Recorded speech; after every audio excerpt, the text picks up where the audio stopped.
Hey everybody, so welcome back to the Philly Sports Podcast YouTube channel. In today's video, I'm going to be breaking down, the Blue Jays and the Philly spring training game. So even though that was not televised, I'm still going to recap it. Now, obviously the Phillies lost 9-3. Obviously if you read the title, JT returned to the lineup behind the plate and he looked good, especially, fracturing his thumb, having a cast for a handful of weeks, it kind of, see what other guys we had, like Jeff Mathis, for example. Well, if you're a baseball fan, we know we released him, so that's a little news out of the way. So, I mean, so far, yeah, so that dropped Phillies down to 10, 11, and 1 for the spring, which to me, like, I'm not too worried about it because it's spring training we're talking about here. The Philly, it doesn't really count towards anything.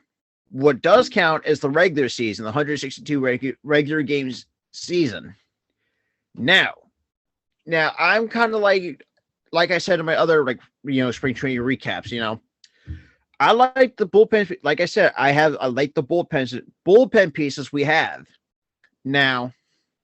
Do I think some of them are going to make it? Yeah. I mean, Brandon Kisner, I would like to see make the roster because he looked pretty solid in his appearances with the Phillies in the Phillies uniform for the spring, anyways. Alvarado should be a surefire, no doubt. Either you can have him as a closer or a setup guy. Same with Narrett. I mean, this is why I think either Bradley or Alvarado should be our closer. Because, like, I don't know if I mentioned it, because, like, why not just have Hector Neris to be the setup guy? Have, the seventh or eighth inning guy, and have either Alvarado or Archie Bradley come into the ninth to shut the door out of the bullpen. That's basically what I see from a baseball strategic standpoint. Now, with that out of the way, let's get right into it. So, Phillies wind up having, finished the game with 3 runs on 7 hits with 2 errors. Now, look, I know errors are part of baseball, but they got to clean that up. And, like, their errors, so there should be no excuses, And then, Toronto had 9 runs on 10 hits. We all knew Toronto was going to be good offensively because you got, Vladimir Guerrero, Bo Bichette, Kevin Biggio, now George Springer. Maybe Rowdy Tellez if you're lucky. Like that's for me. I mean, they're also like another rebuilding team, but as I felt like they're kind of like us a little, like us a little bit. Now to get into it, like Quinn looked pretty good. Obviously going for 1 for 3, and then Hazy took over in the center. Well, technically left field because Hazy was also pinch hit for him, and he only went 1 for 2, which is good. Which is good to see. Coming back from that groin injury. It's not easy to come back from injury. Now Realmuto obviously went 1 for 2, and that one hit was a solo shot. So it looks like he's basically ready for opening day. So now you already have our catchers already set for opening day. You got starting, which is JT Realmuto, and then you have your backup and Andrew Knapp. Jeff Mathis is gone. I mean, we really didn't need him, so we gave him his release. So like I said, mentioned in the beginning of the video. So Harper wasn't right. Hoskins was playing first. He was hitting cleanup. DD was obviously these are shortstop. He was batting 5. Segura was batting 6, playing second. Kingery playing center, batting 7. Ronald Torreyes playing third. He was batting 8. And Wheeler was pretty much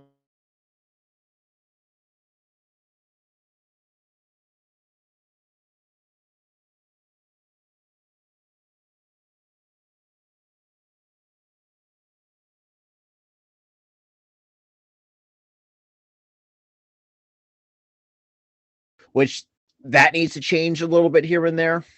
But I don't think they're not.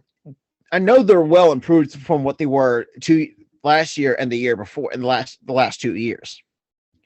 It looks like the bullpen's improved tremendously, especially with the pickups of Alvarado in the trade with Tampa Bay for Clary Clevenger. Signing Archie Bradley in the free agency. I'm Dombrowski is kind of like it's like a godsend for us Phillies fans because, as you may know, we stuck with Clentek for the last 5 seasons. Like, it was frustrating. I'm not gonna lie, but I know JT was the big priority. Retaining him.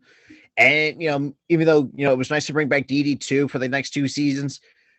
But with all that aside, the one thing that he did Dombrowski addressed was the bullpen, making a trade with Tampa Bay, like I said, give him a no name like Garver Clevenger for Jose Alvarado.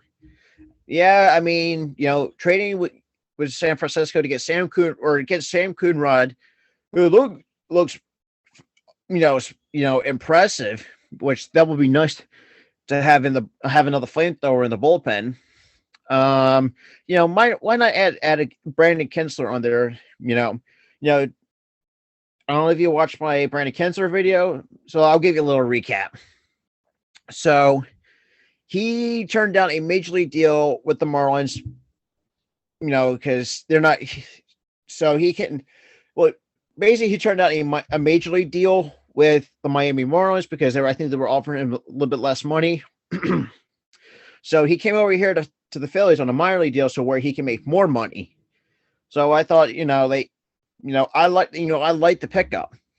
There was some good pay, even like the guys we still have. Sir Anthony is going to be out for, I guess, like another year or two, depending on how severe his injury is. I know we transferred to the 60-day injured list. It's no longer called the disabled list if you're a new baseball fan.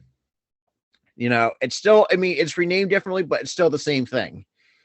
So he's on the 60-day injured list, So I think, like I said, I know some of you guys are kind of, get me or kind of a little bit bored from me about talking to about the Phillies, but I love the Phillies more than anybody. Okay, so look, I shared some of my disbeliefs with this team. Even like the last 2 years, they were a conundrum of a team. Like, where are we going? Like in the future. So basically, like Kingery, I know I don't like because I feel like his times are already up here. Like as much I know signing him to that long-term extension I think it was kind of a bad idea because we kind of rushed him too early from Double-A. So we kind of so he pretty much skipped Triple-A to get, basically skipped Triple-A and right to the majors with no extra no more season of development. Because now, and that's the thing with Hazley is the same way. We rushed him up too early, but the only guy we didn't rush was Alec Bohm.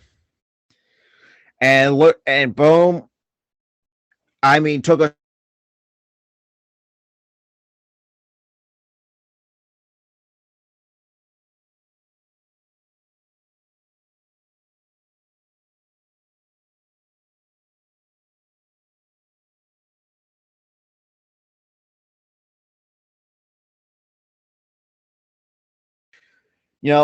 let me know what you guys think at the comment section down below. I would like to hear from you guys. If you have any other questions, you can tweet it, send them my way on Twitter. I'll leave that link in the description, or you can email me at, Philly Sports Podcast at 97 at gmail.com. And I'll see you guys in the next video.